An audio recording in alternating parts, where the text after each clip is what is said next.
Hello दोस्तों, आप देख रहे हैं मेरा यूट्यूब चैनल लीगल अवेयरनेस और मैं हूं एडवोकेट विवेक सिंह। प्लीज़ इस चैनल को लाइक करें, सब्सक्राइब करें और कमेंट करें। जब आप इस चैनल को आगे बढ़ाएंगे तो मेरा भी उत्साह बढ़ेगा कि मैं नई नई विधिक जानकारियां आप तक पहुंचाऊं। आज बात करेंगे इस बारे में कि पुरुषों या पतियों के ऊपर किस तरह से अत्याचार हो रहा है एक कानून के दुरुपयोग के माध्यम से। वो कानून लाया गया कि महिलाओं को शोषण से बचाया जाए। कोई ऐसी परिस्थिति हो उसमें अगर महिलाएं फंसी हुई हैं तो उनको निकाला जाए, उनको बचाया जाए और दोषियों को सज़ा दिलाई जाए।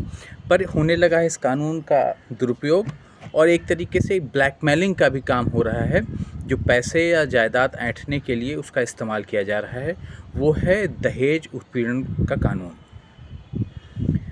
सबसे पहले मैं बात करूंगा कि हाईकोर्ट स्तर पे वकालत के दौरान जब भी तलाक की परिस्थितियां उत्पन्न होती हैं तो हाईकोर्ट में हो या फैमिली कोर्ट पे हो, मैंने देखा है कि ज़्यादातर कोर्ट का विचार यही रहता है या व्यू यही रहता है कि किसी हिसाब से परिवार को बचा लिया जाए, परिवार टूटने ना पाएँ, और वो मीडिएशन या समझौते के लिए भेजते हैं। और जब समझौता फेल होता है कई बार प्रयास करने के बाद, तब जाकर जो है तलाक की प्रक्रिया के बारे में या तलाक करवाने के बारे में कोर्ट ऐसा विचार बनाती है।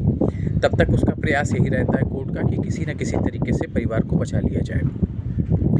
अब जब समझौता हो जाता है तो परिवार बच जाता है। अगर समझौता नहीं होता है तो किस तरह से इस कानून का दुरुपयोग शुरू होता है एक पक्ष के द्वारा, क्योंकि कानून जो ये है, मेरा मानना है कि इसका झुकाव जो है महिलाओं की तरफ अधिक है और पुरुषों के लिए कुछ बहुत ज़्यादा रेमेडी इसमें है नहीं कि वो क्या। लेकिन मैं बताऊंगा इसमें कि आप क्या कर सकते हैं, पुरुष किस हिसाब से चल सकते हैं इसमें। सबसे पहले तो महिलाएं लगाती हैं इसमें 498 का 498A सेक्शन के तहत ये अपना कंप्लेन ये भी दाखिल करती हैं। इसमें DB एक्ट आता है, दहेज उत्पीड़न का कानून आता है। फिर आ जाते हैं फॉल्स रेप केसेस भी आ जाते हैं। वो परिवार के उन सदस्यों के ऊपर, जैसे देवर हैं, जेठ हैं या ससुर हैं, इनके ऊपर फॉल्स रेप केसेस भी एलिगेशन इस दौरान आते हैं जब ये तलाक की प्रक्रिया चल रही होती है। मकसद इसका ये होता है कि या तो मेंटेनेंस भी, साथ साथ मेंटेनेंस के भी मुकदमे दाखिल करते हैं कि आप हमको मेंटेन करिए, इतने रुपए आप हमको हर महीने दाखिल करिए। इसके लिए भी होता है। लेकिन मकसद इन सारे चीज़ों को लेकर ये रहता है कि एक आजकल चला एक अच्छी खासी रकम वन टाइम सेटलमेंट के नाम पे ले ली जाती है, तलाक ले लिया जाता है। और वन टाइम सेटलमेंट के नाम पे एक अच्छी खासी रकम, इतनी रकम कि जो शायद किसी व्यक्ति को दहेज में भी नहीं मिलती है, जितनी रकम जो है वन टाइम सेटलमेंट के नाम पे इस समय ली जा रही है। ये मान के चलिए एक एवरेज मिडिल क्लास फैमिली में 20 लाख रुपए से लेके 50 लाख रुपए तक एवरेज वन टाइम सेटलमेंट की फीस ले रही हैं ऐसे मामले में महिलाएं। इसका दुरुपयोग ही दुरुपयोग है। अच्छा, इसका प्रभाव क्या होता है? प्रभाव ये है कि वो पुरुष जो कभी भी ऐसी स्थिति में नहीं रहा या उसने वास्तव में दहेज उत्पीड़न का काम नहीं किया है, कुछ वाद विवाद के नाते ऐसी स्थिति उत्पन्न हो गई, तलाक की स्थिति उत्पन्न हुई या कहीं ना कहीं महिला की कोई गलती है, वो डिप्रेशन में आ जाते हैं। कि जो आदमी पुलिस कोर्ट कचहरी नहीं देखा, सम्मान से जीता आया, वहाँ कभी दरोगा जी चले आ रहे हैं, वो कुछ पूछ रहे हैं, परिवार के लोगों से अभद्र भाषा में कहीं बात हो रही है, तो उसके ऊपर एक मेंटल टॉर्चर, एक मेंटल ट्रॉमा से वो आदमी गुजर रहा होता है।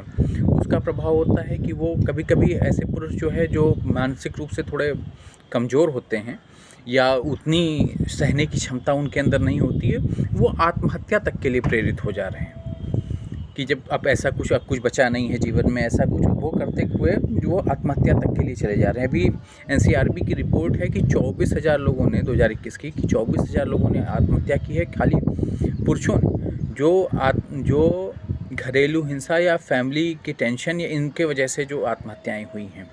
मेंटल हेल्थ उनकी ख़राब होती जा रही है। वो जो मजबूत लोग हैं या जो मानसिक रूप से स्वस्थ हैं वो भी कहीं ना कहीं कमज़ोर हो जाते हैं, क्योंकि अगर उन्होंने ऐसा कोई काम नहीं किया है, उनको फाल्सली इम्प्लिकेट किया गया है खाली इसलिए कि थोड़ा वाद विवाद हो गया पति पत्नी में या कहीं विचारों का मेल नहीं हुआ, उसके बाद भी अगर ये मुकदमे हो जा रहे हैं तो ये उनके ऊपर एक मेंटल ट्रॉमा जैसा, पूरे परिवार के ऊपर एक मेंटल ट्रॉमा। क्योंकि फॉल्स रेप के केसेस आते हैं वो तो परिवार के ऊपर ही आ जाते हैं। फॉल्स रेप केसेस तो वो परिवार अलग तरीके की गतिविधि से जुड़ रहा होता है, परिवार भी उस लड़के की तरफ देख रहा होता है आँख उठा के, देखो ये क्या हो रहा है। और वो परिवार, वो माँ बाप जो जिनके सिर्फ एक औलाद हैं या 2 औलाद हैं, वो सोचते हैं कि अच्छा कभी तो सेटलमेंट हो जाए, मान लो बहू चली आएगी। लेकिन ऐसे मैटर में ऐसा होता नहीं है। जहाँ इतने ज़्यादा मुकदमे हो गए फिर अगर एक तरफ से, तो फिर ऐसा कुछ होता नहीं है। अच्छा, पति क्या करते हैं या परिवार क्या करता है, वो केसेस को छेलना शुरू कर देता है। वो करता है अच्छा डीबी एक्ट में हो गया, चलो इसको लड़ लेंगे, कभी तो समझौता हो जाएगा। फिर कहता है 498 में हो गया, चलो ये भी अच्छा मेंटेनेंस हो गया, इसमें ऑर्डर हो गया, चलो ठीक है इतना मेंटेनेंस दे देंगे। अच्छा, फिर अगर कहीं बच्चे भी हैं तो एक और मेंटल ट्रॉमा होता है, एक पिता के तौर पे वो बच्चों से अलग रह रहा है, उससे मिलने के लिए लड़ाई लड़ रहा होता है कि अच्छा चलो हमको मिलने का मौका मिले, फिर वो मिलने नहीं दिया जाता है। वो एक अलग तरीके की जर्नी मेंटल ट्रॉमा की चल रही होती है, साथ साथ मुकदमे चल रहे होते हैं। और ये खाली ये है क्योंकि ये दुरुपयोग इसका हो जा रहा है।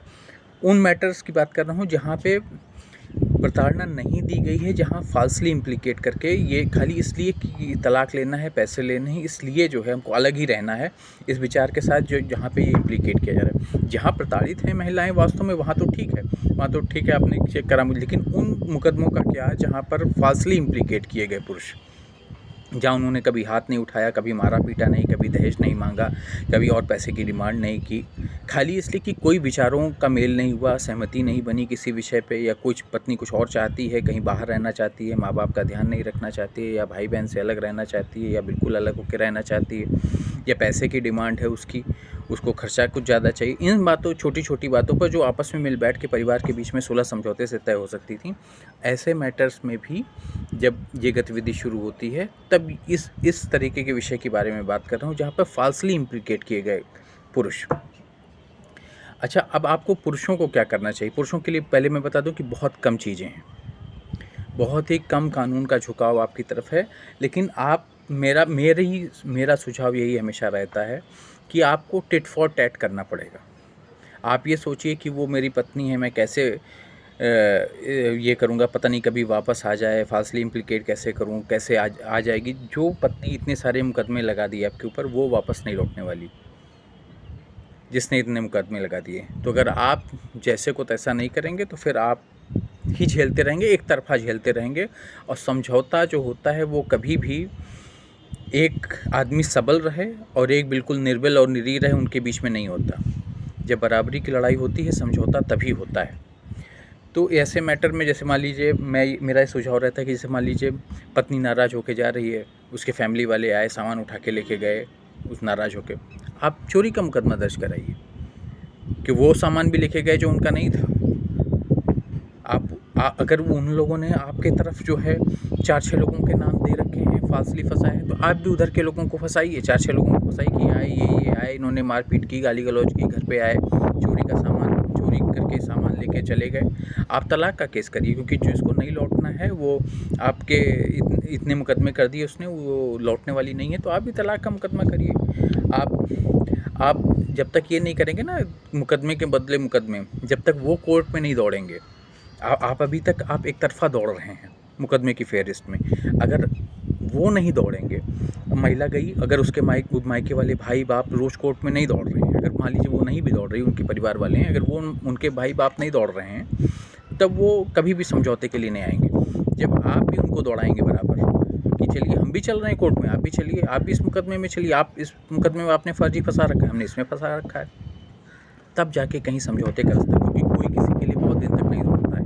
साल 2 साल 4 साल 6 साल कोई दौड़ता है, अंत में जब दौड़ते दौड़ते थक जाते हैं, तब भी समझौते की बात होती है। तो मेरा सुझाव यही रहता है कि हाँ, आप भी मुकदमे करिए। अगर आपको लग रहा है कि हाँ मुकदमे बहुत ज़्यादा हो गए उधर से और इधर से कोई रास्ता नहीं है, पहला प्रयास हमेशा होना चाहिए कि हाँ ठीक है, परिवार बच जाए किसी हिसाब से, परिवार अगर कोई समझौते का रास्ता है तो उसको ज़रूर अपनाइए। लेकिन अगर कोई रास्ता आपको नहीं दिख रहा है, तो बहुत कानून के ज़रिए में बहुत कम चीज़ें हैं पुरुषों के लिए जो इसमें हैं, इसलिए आपको भी मुकदमे आपको करने ही पड़ेंगे।